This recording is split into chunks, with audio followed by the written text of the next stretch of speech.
Morning Telangana. నేను భరత్. ఇవాళ పత్రికల్లో ప్రధానంగా వచ్చిన వార్తలు చూస్తే ముందుగా V6 న్యూస్ ఆధ్వర్యంలో వస్తున్న వెలుగు దినపత్రికలో ఆంధ్రాలోనూ తెలంగాణ ఫార్ములా, ఇక్కడి మాదిరే అక్కడ రైతు బంధు మోడల్లో స్కీమ్, ఖరీఫ్ నుంచి అమల్లోకి సన్నాహాలు, ఇప్పటికే పెన్షన్లను డబుల్ చేసిన చంద్రబాబు ప్రభుత్వం అంటూ తెలంగాణలో ఏదైతే సంక్షేమ పథకాలు కేసీఆర్ గెలుపుకు కారణమయ్యాయో అదే ఫార్ములాను చంద్రబాబు కూడా ఆంధ్రప్రదేశ్లో ప్రయత్నిస్తున్నారు. అదే ఫార్ములా పేరిట రైతు బంధు లాంటి మోడల్ స్కీమ్ కూడా ప్రవేశపెట్టబోతున్నారు. పెన్షన్లను కూడా డబుల్ చేసిందంటూ వెలుగు దినపత్రిక ప్రత్యేక కథనాన్ని ప్రచురించింది. ఆ తర్వాత రిపబ్లిక్ డే సంబంధించిన విశేషాలు కూడా చూడొచ్చు. రిపబ్లిక్ ఎట్ 70 ఢిల్లీలో ఘనంగా గణతంత్ర ఉత్సవాలు, అమర జవాన్లకు రాష్ట్రపతి ప్రధాని నివాళులు, చీఫ్ గెస్ట్గా సౌత్ ఆఫ్రికా అధ్యక్షుడు సిరిల్ రామఫోసా అంటూ ఢిల్లీలో జరిగిన రిపబ్లిక్ డే విశేషాలు. ఇటు అన్ని రంగాల్లో దూసుకుపోతున్నాం, 40,000 కోట్లతో సంక్షేమ పథకాలు చేపట్టామంటూ గణతంత్ర వేడుకల్లో గవర్నర్ నరసింహన్ ప్రసంగాన్ని కూడా హైలైట్ చేసింది వెలుగు దినపత్రిక. ఆ తర్వాత వర్షానికి సంబంధించిన ఐటమ్ కూడా చూడొచ్చు వెలుగు దినపత్రికలో. దంచి కొట్టింది, రాష్ట్రంలోని పలు ప్రాంతాల్లో వానలు దంచి కొట్టాయి. ఉమ్మడి ఆదిలాబాద్, మెదక్, కరీంనగర్, వరంగల్ జిల్లాలతో పాటు హైదరాబాద్లో కూడా జోరుగా వర్షం పడింది. శుక్రవారం అర్ధరాత్రి నుంచే వాన మొదలైంది.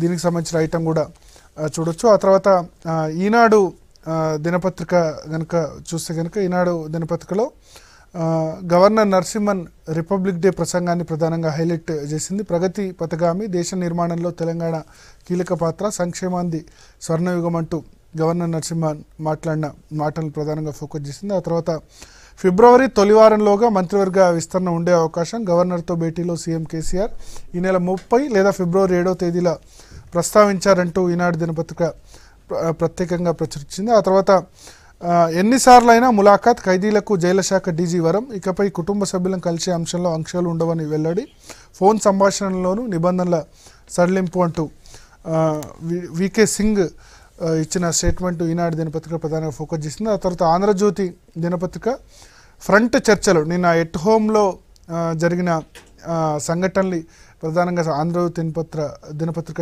ఫోకస్ చేసింది. సీఎం కేసీఆర్, కేటీఆర్తో పవన్ కళ్యాణ్ సంప్రదింపులు, అరగంట పాటు ఆసక్తికరంగా మాటామంతి, ఏపీ రాజకీయాలతో పాటు ఫ్రంట్పై మంతనాలు జరిపినట్లుగా ఆంధ్రజ్యోతి దినపత్రిక ప్రచురించింది. పవన్ కళ్యాణ్తోనూ ప్రత్యేకంగా గవర్నర్ మాట్లాడారంటూ చెప్పింది. అదేవిధంగా ఇక మంత్రివర్గ విస్తరణ, గవర్నర్ కోట ఎమ్మెల్సీల నియామకం కూడా, గవర్నర్తో గంట పాటు సీఎం కేసీఆర్ భేటీ అంటూ మంత్రివర్గ విస్తరణ త్వరలోనే ఉండవచ్చంటూ ఆంధ్రజ్యోతి దినపత్రిక ప్రధానంగా ప్రచురించింది. ఆ తర్వాత మళ్లీ కుష్టు, వేగంగా విస్తరిస్తున్న మహమ్మారి, 3 ఏళ్లలో గణనీయంగా పెరిగిన కేసులు, నిరుడు 7 నెలల్లోనే 2,629 కొత్త కేసులంటూ కుష్టు వ్యాధి మళ్లీ విజృంభిస్తుందంటూ కూడా ప్రధానంగా ప్రచురించింది. ఆ తర్వాత నమస్తే తెలంగాణ దినపత్రిక, కేసీఆర్ నిన్న అటవీ శాఖపై రివ్యూ నిర్వహించారు. జంగిల్ బచావో, జంగిల్ బడావో, అడవుల సంరక్షణకు ముఖ్యమంత్రి సరికొత్త నినాదం, అటవీ శాఖకు సాయుధ పోలీసుల అండ, కలప స్మగ్లర్లపై పీడీ యాక్ట్ నమోదు చేస్తామంటూ కేసీఆర్ హెచ్చరించారు. అటవీ ప్రాంతాల్లో పెద్ద సంఖ్యలో చెక్పోస్టులు ఉంచాలి, పూచిక పుల్ల కూడా బయటకు పోవద్దంటూ ఆయన అధికారులని ఆదేశించారు. ఆ తర్వాత గవర్నర్ నరసింహన్ సంబంధించిన రిపబ్లిక్ డే ప్రసంగాన్ని కూడా నమస్తే తెలంగాణ దినపత్రిక ఫోకస్ చేసింది.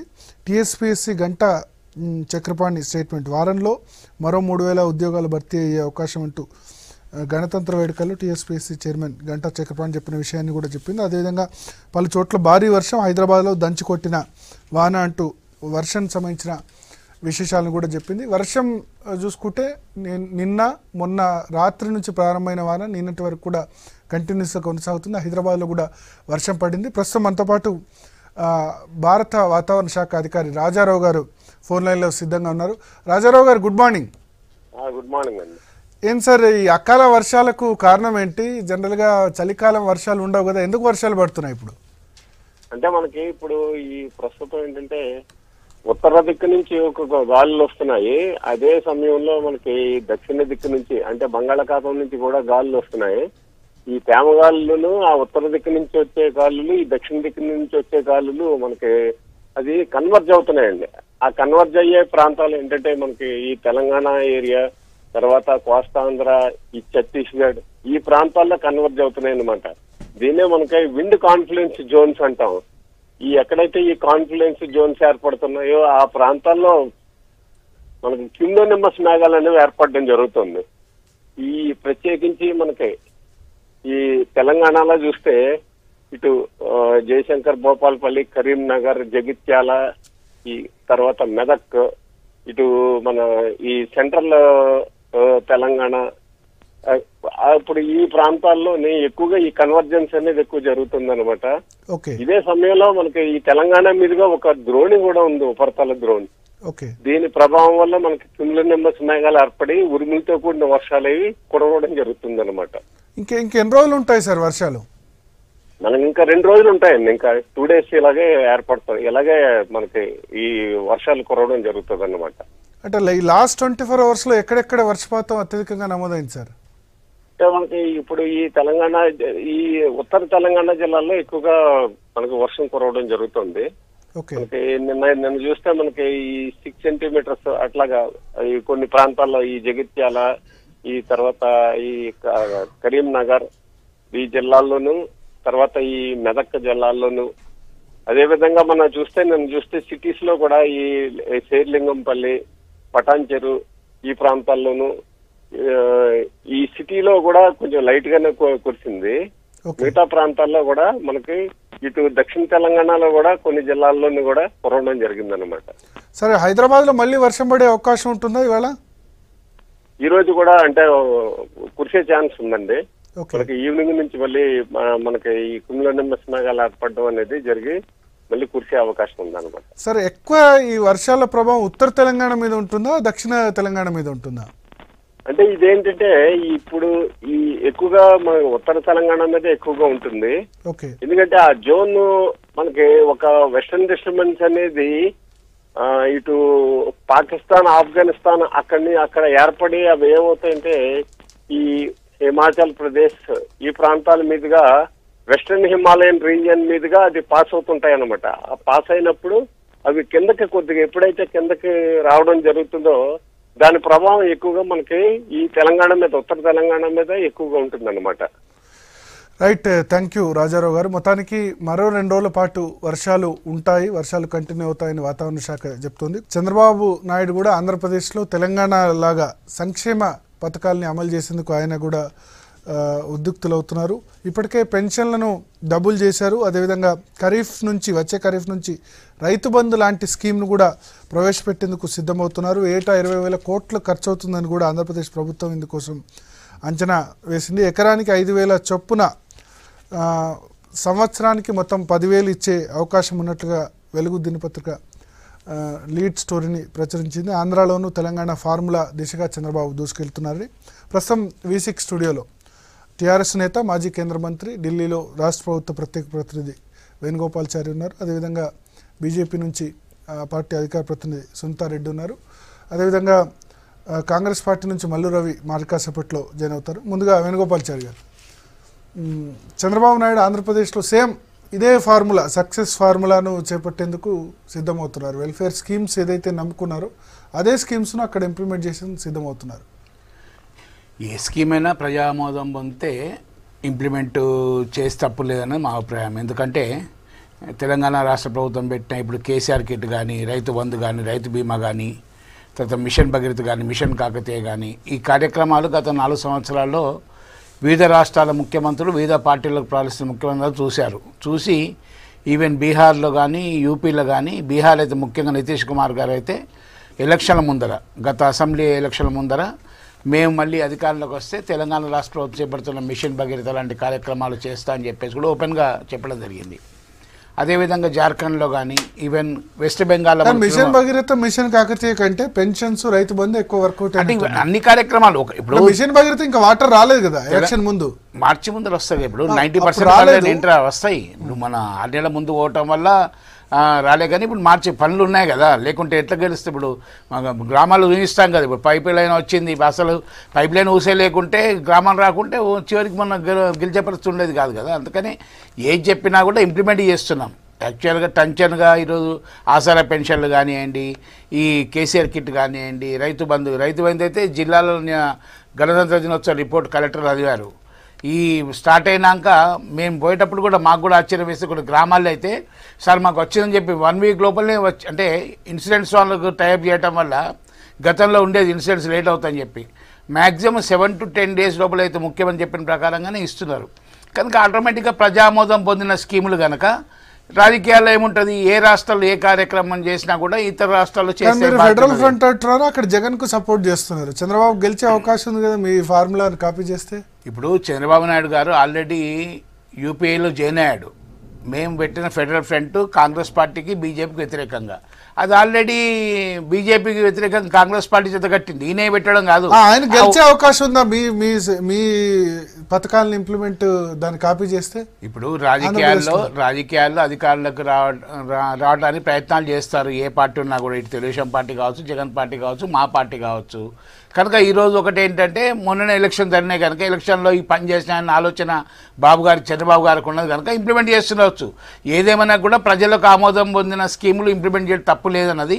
కాకపోతే బడ్జెట్ అవసరాల దృష్ట్యా మరి ప్రజలు ఆలోచించాలి. ఇప్పుడు ఇక్కడ మాదేమో సర్ప్లస్ స్టేటు, హైదరాబాద్ ఆదాయంతో తెలంగాణ 10 జిల్లాల ఆదాయంతో గణనీయంగా ఒక ఫైనాన్షియల్ డిసిప్లిన్ తోటి ఈరోజు బ్రాండ్ అంబాసిడర్గా ముంబై లోపల తెలంగాణ గవర్నమెంట్ షేర్స్ అంటే హాట్ కేక్లా అమ్ముడుపోతున్నాయి ఈరోజు. 1 2 బ్యాంకులు కూడా కన్సల్టెంట్ చేసేసుకొని ఏ రాష్ట్రానికి ఇవ్వని విధంగా లోన్ ఇస్తున్నారు. ఇవన్నీ ప్రజలు ఇవన్నీ చూస్తే అంటారు, మాకు 2000 పెన్షన్ వస్తుందా లేదా, మాకు రైతు బంధు వస్తుందా లేదా చూడవచ్చు. ఇప్పుడు ఎందుకంటే ఇప్పుడు రావటానికి అభ్యంతరం లేదు, ఎవరైనా అధికారం ఏ ఇంప్లిమెంట్ ఏ స్కీమ్ అయినా చేసుకో అభ్యంతరం లేదు. కాకపోతే ఆంధ్రప్రదేశ్ బడ్జెట్ ఏ విధంగా ఉన్నదో ఆలోచించుకోవాలి. ఇప్పుడు ఆంధ్రప్రదేశ్ బడ్జెట్లో ఇప్పుడు ఈ అరకొర నిధులు ఉన్నాయని చెప్పి ఆయనే చెప్తున్నాడు. మరి దీనికి ఒక 20,000 కోట్లు కావాలి, అది కావాలంటే నేను అనుకుంటే బహుశా ఎలక్షన్ వరకు ఇంప్లిమెంట్ చేస్తాను, ఎలక్షన్ తర్వాత ఇబ్బంది అవుతుండవచ్చు. ఏదేమైనప్పటికీ కూడా ప్రజలకు అందుబాటులో, ప్రజలకు మంచి స్కీమ్స్ ఏ రాష్ట్రం అమలు చేయవచ్చు, దానిలో అభ్యంతరం లేదు. కాకపోతే ఖచ్చితంగా మేము అన్నట్టు మా కేటీఆర్ అన్నట్టు తెలంగాణ ప్రభుత్వ పథకాలన్నీ కూడా ఖచ్చితంగా ఆంధ్రప్రదేశ్ ప్రభుత్వం కాపీ కొడుతున్నది. దానికి తెలంగాణ అగ్రగామి నిలిచినందుకు ఈరోజు మరి బాబు గారు కూడా ధన్యవాదాలు చెప్పాలి తెలంగాణ రాష్ట్రానికి. ఓకే, సునీతారెడ్డి గారు. ఇప్పుడు ఏ స్కీమ్ అయినా ఏదైనా ఎవరు పేటెంట్ ఏం కాదు. మీరు కూడా కేంద్ర స్థాయిలో రైతు బంధు కోసం రెడీ అవుతున్నారు, బడ్జెట్ లో అనౌన్స్ చేయబోతున్నారు. నేనేమంటున్నా అంటే నేను అదే చెప్పాను, ఏ స్కీమ్ అయినా ఏదైనా కూడా ఎవరు పేటెంట్ ఏం కాదు. అట్లా అనుకుంటే మిషన్ భగీరథ తీసుకుంటే ఇది గుజరాత్ నుంచి మనం కాపీ కొట్టాము. గుజరాత్లో ఫస్ట్ ఇంప్లిమెంట్ చేశారు, దాన్ని ఫార్ములాగా మనం వెళ్ళి చూసి బాగుందని మనకు నచ్చి మన తెలంగాణలో దాన్ని ఇంప్లిమెంట్ చేసుకున్నాము. ఇప్పుడు ఈ స్కీములే మనం గెలిపిస్తాయి అనుకునేది కాదు. ఇప్పుడు తెలంగాణలో గెలిచిన వెల్ఫేర్ స్కీమ్స్ గురించి మాట్లాడుతున్నాం. గెలవలేదు. వెల్ఫేర్ స్కీమ్స్ అంటే డైరెక్ట్ గా ప్రజల చేతిలోకి డైరెక్ట్ గా డబ్బు వచ్చే వ్యవహారం, పెన్షన్ కానీ లేకపోతే రైతు బంధు కానీ. పెన్షన్, రైతు బంధు ఈ కారణంగానే తెలంగాణలో అధికారంలోకి వచ్చారని చంద్రబాబు భావిస్తున్నారు, మీరు కూడా భావిస్తున్నారు. అందుకోసమే దేశవ్యాప్తంగా రైతు బంధు కోసం రెడీ అవుతున్నారు. మేము దేశవ్యాప్తంగా రైతు బంధు పెడుతున్నామని ఇంకేం చెప్పలేదు, పరిశీలిస్తున్నాము. అందులో లోటుపాట్లు ఏమున్నాయి, ఎందుకు అంటే మనం ఎన్నోసార్లు దాంట్లో ఉన్న ఏం లోటుపాట్లు ఉన్నాయి. రైతు బంధు ప్రజలకు రైతులకు పరిశీలిస్తున్నారంటే ఎంతో కొంత మెరిట్ ఉందని అనుకో. అందులో ఏం సాధక బాధకాలు ఉన్నాయి, కౌలు రైతుల పరిస్థితి ఏంది, ఇవన్నీ మళ్ళీ మనం ఒకసారి దాన్ని మొత్తం తిరిగి చూడాల్సిన పరిస్థితి ఉంది. కాబట్టి పరిశీలిస్తారు, ఏదైనా మంచిగా ఉంది అంటే ఎవరైనా పరిశీలిస్తారు, పరిశీలించడమే తప్పు కాదు. ఇక మనం చంద్రబాబు నాయుడు గారి విషయానికి తీసుకుంటే మన తెలంగాణ ఆంధ్రప్రదేశ్ విడిపోయిన దగ్గర నుంచి చూస్తున్నాం, ప్రతిదీ కాపీ కొట్టే కదా, ఆయన కాపీ పేస్ట్ లాగానే నడుస్తూ ఉంది. ఈయన పీఆర్సీ ఇస్తే ఆయన 1% ఎక్కువ ఇచ్చుడు, ఆయన ఒక 43%, ఈయన 40, ఇక్కడ మన కేసీఆర్ గారు 44% ఇచ్చుడు, ఇట్లా పోటీపడి నడుస్తూనే ఉంది, మనం చూస్తూనే ఉన్నాం అన్నీ. ఇక ఇప్పుడు ఇక్కడ గెలిచిన వాతావరణం ఏందైతే మన సంక్షేమ పథకాలు ఇచ్చిండ్రు కాదన్నట్లే, అది కూడా ఒక పాయింట్. కానీ గెలవడానికి ఇదే పాయింట్ కాదు. ఇక్కడ మనకు గెలవడానికి ఆంధ్ర తెలంగాణ ఇష్యూ తీసుకొచ్చారు. లాస్ట్ మినిట్లో మనకు ఎలక్షన్ల ముందు ఏం తీసుకొచ్చారు, చంద్రబాబు నాయుడు గారిని తిడితే మొత్తం ఆంధ్రప్రదేశ్ ప్రజల్ని తిట్టినట్టుగా, కేసీఆర్ గారిని చంద్రబాబు నాయుడు గారు తిడితే ఇక్కడ తెలంగాణ ప్రజలందరినీ తిట్టినట్టుగా ఒక సెంటిమెంట్ పండించారు.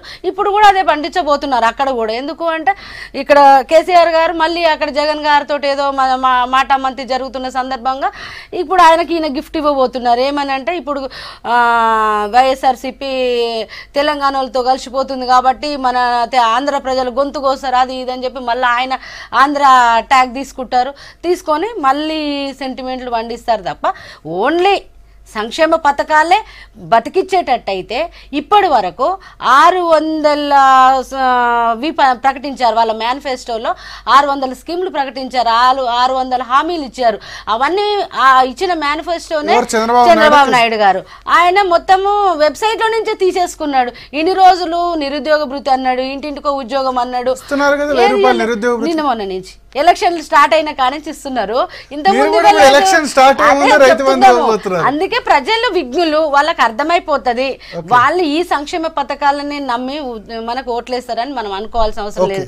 ఇక్కడ కూడా ఈ సంక్షేమ పథకాలు కంప్లీట్ గా దీని మీదనే ఆధారపడి ఓట్లేసిరని నేనైతే భావించట్లేదు. ఎందుకంటే వీళ్ళు లాస్ట్ మినిట్ లో పండించిన తెలంగాణ ఆంధ్ర సెంటిమెంట్ వల్ల చాలా వరకు మార్పు.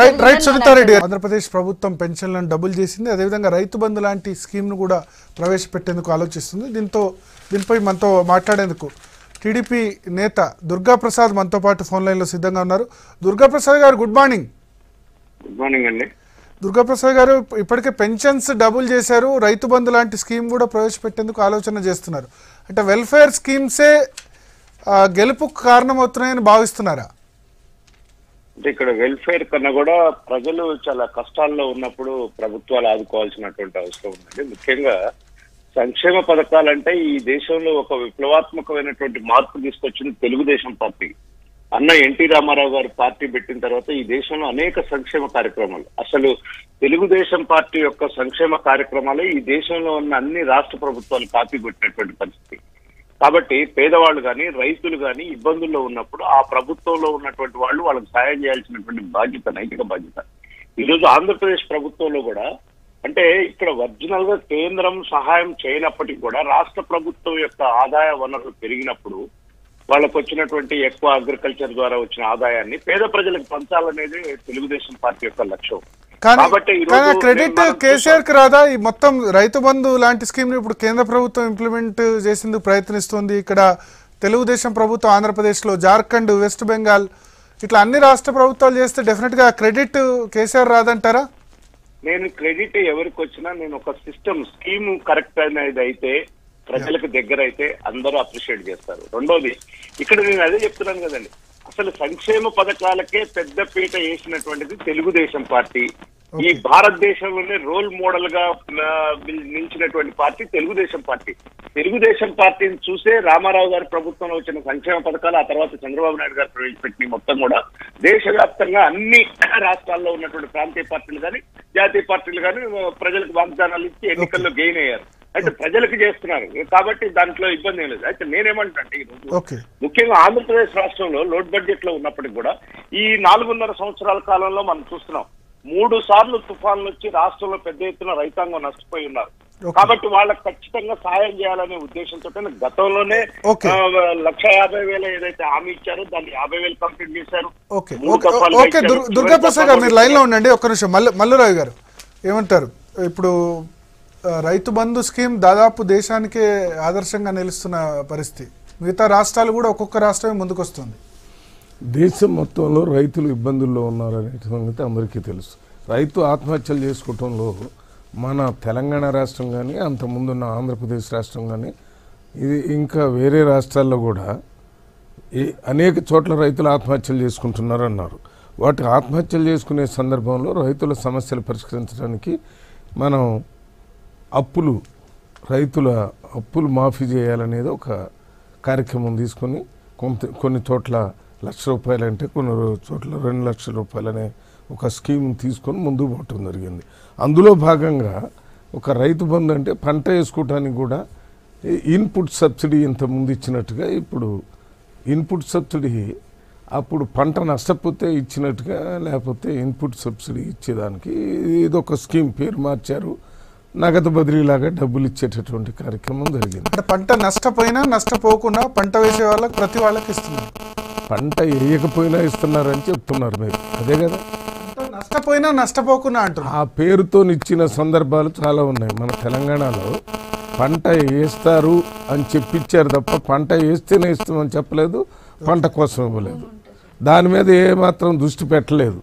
ఇది ఊరికే డబ్బులు ఇవ్వాలనే దాని మీద. సరే, అది దాని యొక్క వినియోగాన్ని గురించి తర్వాత మాట్లాడదాం. కానీ రైతులకు ఇవ్వాలనే ఆలోచన విధానంలో ఇది కొంత రైతుల్ని ఆత్మహత్య నుంచి రైతుల ఇబ్బందులను తగ్గిస్తుంది. కాబట్టి ఇది మొదటిదేగా అయితే ఎవరైనా ఆలోచించి రైతులకి విత్తనాలు సబ్సిడీ ఇవ్వాలని, రైతులకి ఫర్టిలైజర్ ఎప్పుడు గ్రీన్ రెవల్యూషన్ ఎప్పుడు వచ్చింది భారతదేశంలో, దానికి రైతులకి సబ్సిడీ అప్పుడే ఇప్పించి సోర్స్ దగ్గరే సబ్సిడీ ఇచ్చి రైతులకి సరసమైన ధరలకు ఇచ్చి చిన్న సన్నకారు రైతులకి తెలుగుదేశం పార్టీ వెల్ఫేర్ స్కీమ్స్ మొదలు పెట్టింది. ఇది ఎప్పుడు మొదలు పెట్టింది, ఏం జరుగుతుంది, అన్నీ ఏ ప్రభుత్వాలు వచ్చినా రైతులకు ఏదో రకమైన సబ్సిడీ. ఇప్పుడున్నటువంటి పరిస్థితుల్లో మేము చేసాం కాబట్టి ఎవరు చేయకూడదు అనేటటువంటి సీలింగ్ కానీ ఆ రూల్ కానీ ఏం లేదు. ఎవరు చేయడానికి అవకాశం ఉంటే వాళ్ళు రైతులకు చేయాల్సిందే. ఎంత చేసినా కూడా తక్కువే, ఇంకా ఎక్కువ చేయడానికి 4,000 అనుకున్నారు, ఇప్పుడు 5,000 ఇస్తారని మొన్న మళ్ళీ ఎన్నికలప్పుడు మాట్లాడటం జరిగింది. అట్లని అంతకుముందు 4 ఇచ్చాము, అందరు 4 ఇవ్వాలనేది ఉండదు కదా. దాన్ని అవసరాలు గవర్నెన్స్ ఇస్ కంటిన్యూస్ ప్రాసెస్ అంటారు. గవర్నెన్స్ ఇవ్వటం వెల్ఫేర్ స్టేట్స్ ఆల్మోస్ట్ ఆల్ ఇండియానే శ్రేయరాజ్యం. ఒకటి అంటే తెలుగుదేశం ఇంతకుముందు దుర్గా ప్రసాద్ గారు చెప్పింది ఏంటంటే ఇది తెలుగుదేశం పార్టీ ఈ వెల్ఫేర్ స్కీమ్స్ ఆద్యులు ఎన్టీఆర్ ఇవన్నీ స్టార్ట్ చేశారు. సో ఇందులో ఎవరి గొప్పతనం లేదు అంటారండి. ఇప్పుడు వెల్ఫేర్ స్కీమ్స్ ఎవరు ప్రారంభించినా కూడా ప్రజామోదం పొందాలి. ఒకటి వెల్ఫేర్ స్కీమ్స్ స్వర్గీయ ఎన్టీ రామారావు గారు తెలుగుదేశం పార్టీ పెట్టారు. 2 రూపాయల కిలో బియ్యం కానీ మధ్యాహ్న భోజనం పెట్టారు. తర్వాత ఎంతవరకు కంటిన్యూ చేశారు? తెలుగుదేశం పార్టీ మేము అందరం ఉన్నాం కదా, కంటిన్యూషన్ ఎంత అయింది? ఒకటి. ఈరోజు జరుగుతున్న పరిణామాల నుంచి మొన్న టీఆర్ఎస్ పార్టీ ప్రభుత్వం వచ్చిన తర్వాత చేసిన కార్యక్రమాలు ఈరోజు ఒక పక్క సంక్షేమ కార్యక్రమాలు, ఇంకో పక్క అభివృద్ధి కార్యక్రమాలు. ఎందుకంటే ఒక సంక్షేమ కార్యక్రమాలే చేస్తే ప్రజల్లో మన్నన రాదు. సంక్షేమ కార్యక్రమం చేసుకుంటూ పోతే పెన్షన్ మాకు బతికిస్తా అన్న ఆలోచన వస్తుంది. ఇదొక భాగం. ఎందుకంటే శ్రేయరాజ్యం కనుక ఖచ్చితంగా ఆపదలు ఉన్న వాడు కానీ, లేదంటే ఆర్థికంగా వెనుకబడ్డ వాళ్ళు కానీ, బిలో పావర్టీ అయిన వాళ్ళని కాపాడాల్సిన బాధ్యత రాష్ట్రానిపై ఉన్నది. ఈరోజు మేము అనేది ఏంటంటే ఇక్కడ తెలంగాణ రాష్ట్రంలో చేపట్టిన కార్యక్రమాలు ఖచ్చితంగా దేశంలో ఇతర రాష్ట్రాల పాటు ఆంధ్రప్రదేశ్ రాష్ట్రం ఇంప్లిమెంట్ చేస్తున్నది. సంక్షేమ కార్యక్రమాలు గతంలో స్వర్గీయ ఇందిరాగాంధీ గారు కూడా గరీబీ హఠావ్ అని చెప్పేసి కొన్ని కార్యక్రమం పెట్టడం జరిగింది. బ్యాంకుల జాతీయకరణ ద్వారా కొన్ని ఏ ప్రభుత్వమైనా కూడా కొన్ని బెనిఫిట్స్ ఉంటాయి. అది ఇంప్లిమెంటేషన్ ఎంతవరకు అయింది ఆలోచించాలి. ఒకటి ఇంప్లిమెంటేషన్ ఖచ్చితంగా అయితే గతంలో స్వర్గీయ రాజశేఖర రెడ్డి గారు ఉండి అప్పుడు మేము మా గవర్నమెంట్ 75 రూపాయల పెన్షన్ 200 రూపాయలు పెంచడం జరిగింది. ఇప్పుడు పెరుగుతున్న జనాభా అవసరంగా ఉన్న పెన్షన్లను ఇంప్రూవ్ చేయటము 200 రూపాయల నుంచి 1000 రూపాయలు చేశాము. మళ్ళీ ఈరోజు జనాభా ప్లస్ రేట్లు పెరుగుతున్న ప్రజలు కూడా డెవలప్మెంట్ పట్టించుకోవట్లేదు, కేవలం వెల్ఫేర్ స్కీమ్స్. నాకు 2000 పెన్షన్ వస్తే చాలు అన్న విధంగానే ఉన్నారా ప్రజలు? రైతు పెన్షన్ల మీదనే ఏ ప్రభుత్వాలు ఆధారపడి ఉన్నాయి. పెన్షన్లు ఒక భాగం శ్రేయరాజ్యం డైరెక్ట్ గా నగదు గురించి ఆధారపడి ఉన్నారు. రైతులను గతంలో కూడా ఇప్పుడు ఒక జిల్లా ఉన్నాను అనుకోండి, మా జిల్లా అనుకోండి, జిల్లాలో వడ్లు కోసిన తర్వాత ఒడ్డు పెట్టిన తర్వాత వడగళ్ళ వాన రావటము, లేదా ఎక్కువ వర్షాలు రావటంలో తడిసిన ధాన్యం కొరకు వాళ్ళు మొత్తం మార్కెట్ తిరగటము, ఇవన్నీ కాకుండా రైతుకు ఆత్మస్థైర్యం కలిగించాలి. ఎందుకంటే ఆత్మహత్య దేశంలో జరుగుతున్నట్టు అన్ని రాష్ట్రాలు జరుగుతున్నాయి. దాన్ని కనీసం నివారించుకొని భరోసా కల్పించాలి. ఇప్పుడు 4,000 5,000 రూపాయలు ముఖ్యం కాదు, కానీ ఆత్మ గౌరవం. అప్పు చేస్తే అప్పు లేరు బాబు, ప్రభుత్వం ఉన్నది ఆధారపడుతుంది, ప్రభుత్వం ఆదుకుంటారని ఒక ఆలోచనతోటి రైతు బంధు పెట్టినాము. ఈరోజు ఆ కార్యక్రమం ఈరోజు రైతులలో అందరూ 50 లక్షల రైతులకు ఇవ్వటం వల్ల, పార్టీ రైతాంగం ఇవ్వటం వల్ల ఏమైందంటే రైతుల్లో ఒక ఆత్మవిశ్వాసం వచ్చింది. అరే ప్రభుత్వం ఆదుకుంటుంది, నా అప్పులు ఎక్కువ చేయని అవసరం లేదు అన్న ఆలోచనతో మీరు కంపేర్ విత్ రైతు బంధు పెట్టక ముందు పెట్టినాక ఆత్మహత్యల రేటు తగ్గింది. ఇంకోటి ఏంటంటే రైతు ఇంతకుముందు చనిపోతే ఆ కుటుంబం మళ్ళీ డిఎస్పీ వీళ్ళందరూ కమిటీ ఉండేది, దానివల్ల ఇబ్బంది అయ్యేది. అట్లా కాకుండా తక్షణమే రైతు ఎవరు చనిపోతే, పెద్ద మనిషి ఏ కాలం చనిపోతే కానీ రైతు బీమా పెట్టాం. 5 లక్షలు పెట్టడం వల్ల ఆ కుటుంబం రోడ్డు మీద వాడకుండా ఉంటున్నది. కనుక ఇటువంటి కార్యక్రమాలు అన్ని ప్రభుత్వాలు అమలు చేయాల్సిన బాధ్యత ఉన్నది. దేశ స్థాయిలో జనరల్ గా ఇటువంటి డైరెక్ట్ క్యాష్ బెనిఫిట్ ట్రాన్స్ఫర్స్ కు నరేంద్ర మోడీ వ్యతిరేకం. కానీ 3 రాష్ట్రాలు మొన్న 5 రాష్ట్రాల ఎన్నికల్లో ఓటమి ఆయన్ని కూడా ఇటువైపు డైవర్ట్ చేసేలా ఖచ్చితంగా దేశ స్థాయిలో కూడా అందరు రైతులకు ఇవ్వాలి. ఓకే, మీరు ఏ పేరైనా పెట్టుకోండి, కానీ రైతు అసంఘటిత రైతును ఆదుకోవాల్సిన బాధ్యత అన్ని ప్రభుత్వాలపై. ఇప్పుడు బ్రదర్స్ ఇద్దరు చెప్పిన దాన్ని బట్టి మనకు అర్థమైంది, మనం ఆలోచిస్తుంది. కానీ ఇంతకుముందు మొత్తము మనం రైతు గురించే అయితే ఆలోచించే విషయంలోనైతే అసలు రైతుకి ఏం చేసినా తక్కువే. ఏం చేసినా తక్కువే. మీరు ఎందుకు చేయలేదు ఎందుకంటే మరి ఇంతవరకు అదే ఎందుకు చేయలేదు? ఇప్పుడు అదే కరెక్ట్ ఎన్నికల టైంకే మీకు రైతు గుర్తుకొచ్చారు. రైతు గుర్తు ఇప్పుడు బీజేపీ ప్రభుత్వం వచ్చిన కాంచి ఏం చేసిందో కూడా నేను చెప్తా. విత్తనం నాటిన దగ్గర నుంచి విఫని దాకా ఏమేం చేసినారో నేను చెప్తాను. ఏం చెప్తాను, విత్తనాలకు సబ్సిడీ ఇస్తున్నారు. ఈ రోజు ఎరువులకు నీమ్ కోటెడ్ ఎరువులు ఉండే, ఒకప్పుడు క్యూ లైన్ లో నిలబడి చెప్పులు క్యూ లైన్ లో పెట్టి తెచ్చుకునే పరిస్థితి ఉండే, బ్లాక్ మార్కెట్ కు తరలిపోయే పరిస్థితి ఉండే, యూరియా దొరకని పరిస్థితులు, రైతులు నానా ఇబ్బందులు ఎదుర్కొంటే అది ఈ రోజు నీమ్ కోటెడ్ యూరియాని మార్కెట్లోకి తెచ్చి ఎక్కడ ఎప్పుడు ఎంత అంటే అంత దొరికే పరిస్థితి తీసుకొచ్చారు. విత్తనాల సబ్సిడీ తీసుకొచ్చారు, సాయిల్ హెల్త్ కార్డులు తీసుకొచ్చారు. ఇప్పుడు వచ్చేసి ఏదైతే మనకు పంట నష్టం జరుగుతుందో విత్తనం వేసిన దగ్గర నుంచి ఇమీడియట్ గా నష్టం జరిగితే కూడా 25% మనకు కాంపెన్సేషన్ ఇచ్చే విధంగా మనకు ఫసల్ బీమా పథకం తీసుకొచ్చారు.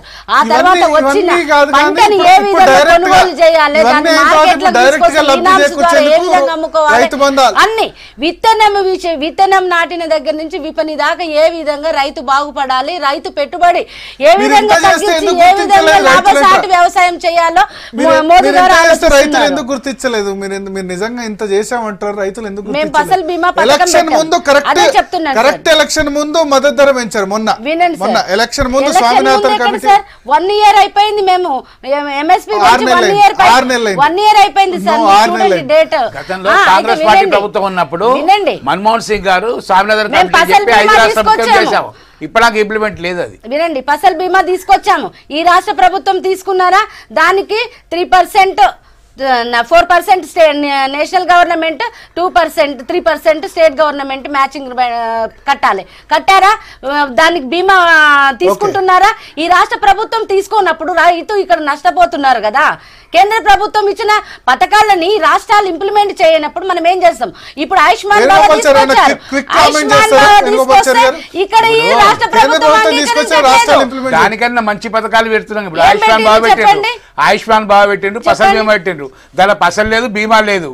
అది రావడానికి 10 నెలలు అవుతుంది. కనుక మేము ఇమీడియట్ గా రైతు బీమాను పెట్టేసి గవర్నమెంట్ ఒక్కొక్క రైతు 2,150 రూపాయలు కాదు, రైతుకు సంబంధించిన డబ్బులు కూడా 2,000 పైగా ప్రభుత్వమే కట్టి బీమా ఇస్తుంది. రైతు ఫసల్ బీమా ఎక్కడ కూడా ఇంప్లిమెంట్ లేదు. ప్లస్ మొన్న పెట్టిన హెల్త్ స్కీమ్ పెట్టిండ్రు, అది దానికన్నా మంచి స్కీమ్ ఇస్తున్నాం కదా. కేసీఆర్ కిట్ ఇస్తున్నాము, లేదా CMRF ఇస్తున్నాము. 2 లక్షల వరకు కేంద్ర పథకాలు కూడా ఏంటంటే 120 కోట్ల జనాభా ఉన్నప్పుడు ఫస్ట్ వేలు 25 లక్షలు, 25 కోట్లు అంటే ఒక గ్రామంలో 2,000 మంది ఉంటారు. దాని మీద 200కే ఇస్తా అంటే గ్రామంలో తిరుగుబాటు కాదా? కనుక యూనిఫామ్ గా స్కీమ్స్ లేవు కనుకనే దానికన్నా స్కీమ్స్ తెలంగాణ రాష్ట్ర ప్రభుత్వం చేయడం జరిగింది. రైతు బంధు పెట్టిరు, ఎలక్షన్ల ముంగల ఫస్ట్ దఫా ఇచ్చిండ్రు, ఎలక్షన్ల మధ్యలో మొత్తం వినండి. మనకు ఆగస్ట్ లో ఫస్ట్ దఫా ఇచ్చిండ్రు, జూలై ఆగస్ట్ లో ఇచ్చిండ్రు, ఫస్ట్ దఫా ఇచ్చిండ్రు. రెండో దఫా అక్టోబర్ లో ఇవ్వాలి అని అనుకున్నారు. దాని దృష్టిలో పెట్టుకుని ఎలక్షన్లు తీసుకొచ్చిర్రు. ఎలక్షన్లు వచ్చినాక కూడా ఇవ్వచ్చు అనేది కోర్టు చెప్పింది కాబట్టి ఇస్తున్నారు. కానీ అది అందరికి ఇవ్వలేదు. ఇంకా అందరికి రైతు బంధు పథకంలో పైసలు చేరలేదు. దానికి ఎగ్జాంపుల్ రాజ్భవన్ లో ఎట్ హోమ్ కార్యక్రమం జరిగింది. ఈ కార్యక్రమంలో సీఎం కేసీఆర్ పాల్గొన్నారు. అదేవిధంగా కేటీఆర్, పవన్ కళ్యాణ్, ఏపీ ఉప ముఖ్యమంత్రి కేఈ కృష్ణమూర్తి, అదేవిధంగా జానారెడ్డి, బట్టి విక్రమార్క తదితరులంతా కూడా పాల్గొన్నారు. అయితే సీఎం కేసీఆర్ ఈ రాజ్భవన్లో ఎట్ హోమ్ తర్వాత గవర్నర్తో ప్రత్యేకంగా సమావేశమైనట్టు తెలిసింది. ఈనాడు దినపత్రిక ఫిబ్రవరి తొలి వారంలోగా మంత్రివర్గ విస్తరణ ఉండే అవకాశం ఉంది.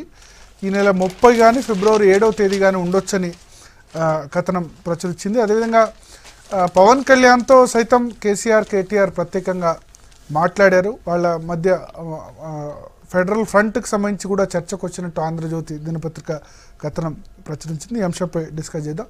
మల్లురావు గారు, ఒకటి నిన్న చాలా ఇంట్రెస్టింగ్ పరిణామాలు జరిగాయి ఎట్ హోమ్లో. జనరల్గా ఎట్ హోమ్ అంటే అది ప్రెసిడెంట్ ఆఫ్ ఇండియా కానీ గవర్నర్ కానీ ఈ ఎట్ హోమ్ ఏర్పాటు చేసినప్పుడు ప్రతిపక్ష పార్టీలు, అధికార పార్టీకి సంబంధించిన వాళ్ళు అక్కడ కలుసుకునేటటువంటి అవకాశం ఉంటుంది. అది ప్రజాస్వామ్యంలో ఒక అవకాశంగా అందరూ ఉపయోగించుకొని మాట్లాడతారు. ఆ సందర్భంగానే వారితో వీరితో వారు మాట్లాడారు. వారితో మాట్లాడిన వీరి పక్కన కూర్చున్నా, వారి పక్కన కూర్చున్నా, అది ఏర్పాటు చేసిన స్థానాల్లో వాళ్ళు కూర్చొని మాట్లాడేటటువంటి పరిస్థితి ఏర్పడుతుంది.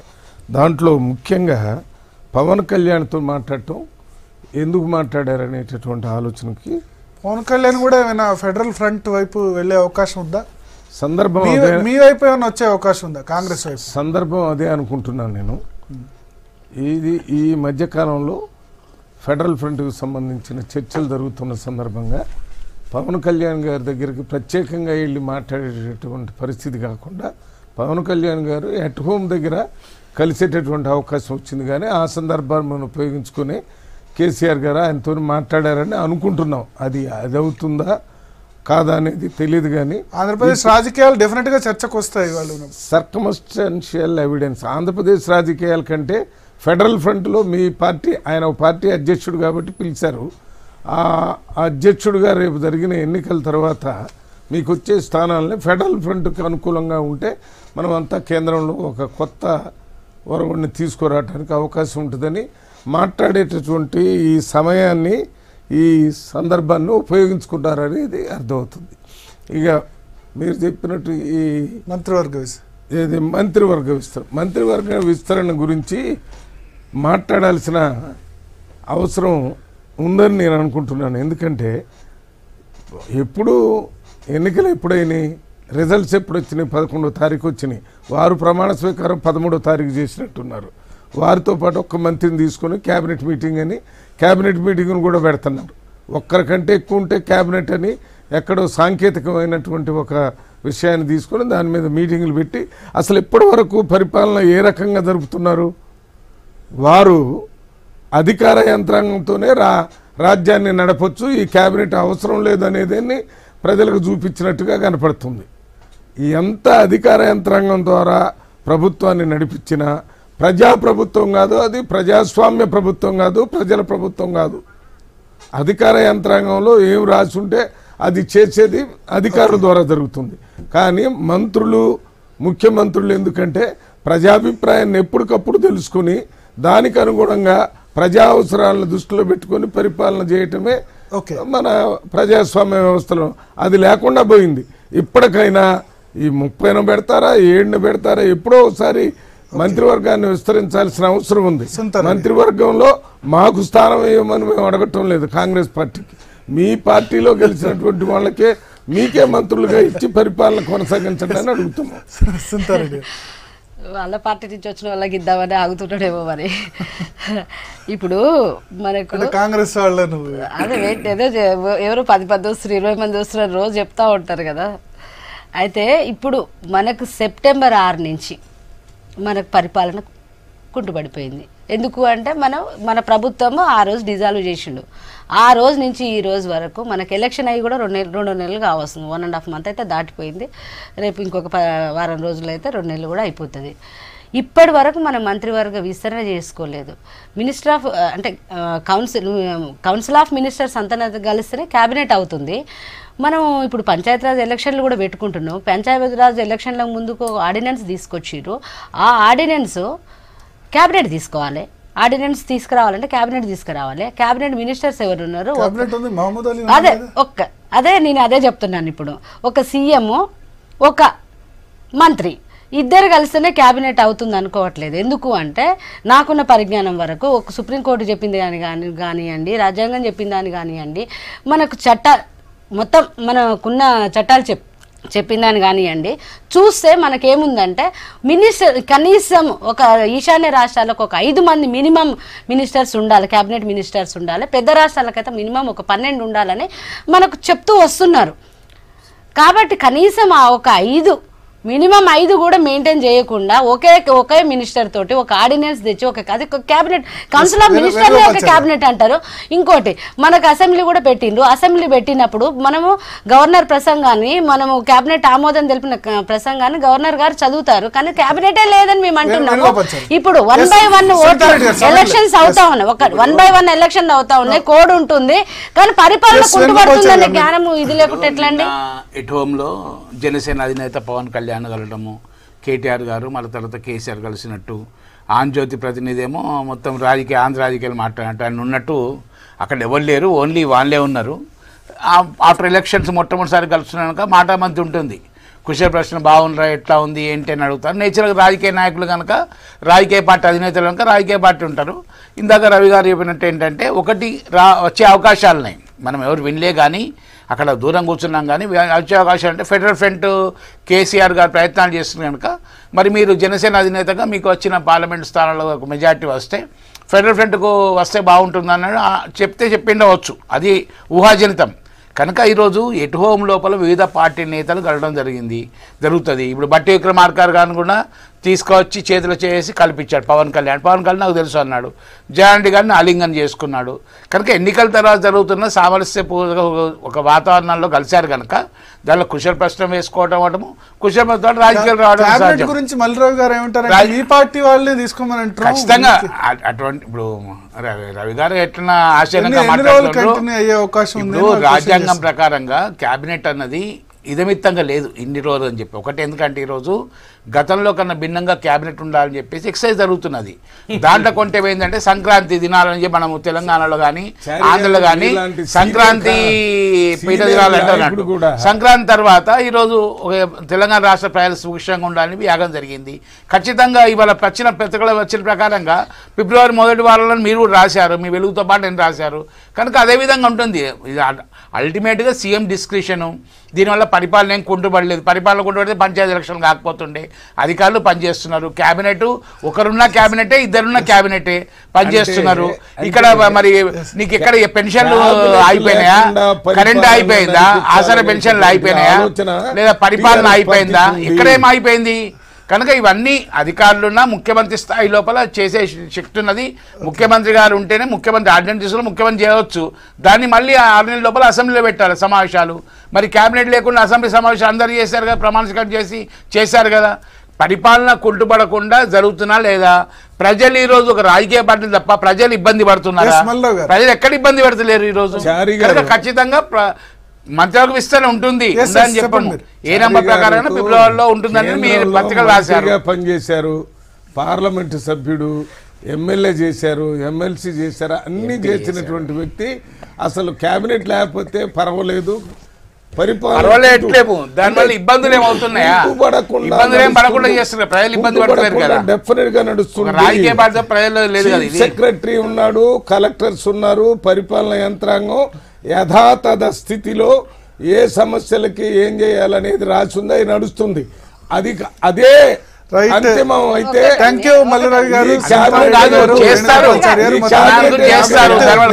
వల్ల పరిపాలన కుంటుపడింది అని కాంగ్రెస్ బీజేపీలు అంటుంటే డెఫినెట్ గా ఫిబ్రవరిలో మంత్రివర్గ విస్తరణ ఉంటుంది. అయినా సంక్షేమ పథకాలు అన్ని కూడా అమలవుతున్నాయని టీఆర్ఎస్ చెప్తుంది. ఇది వాళ్ళ good morning Telangana. Stay tune to V6.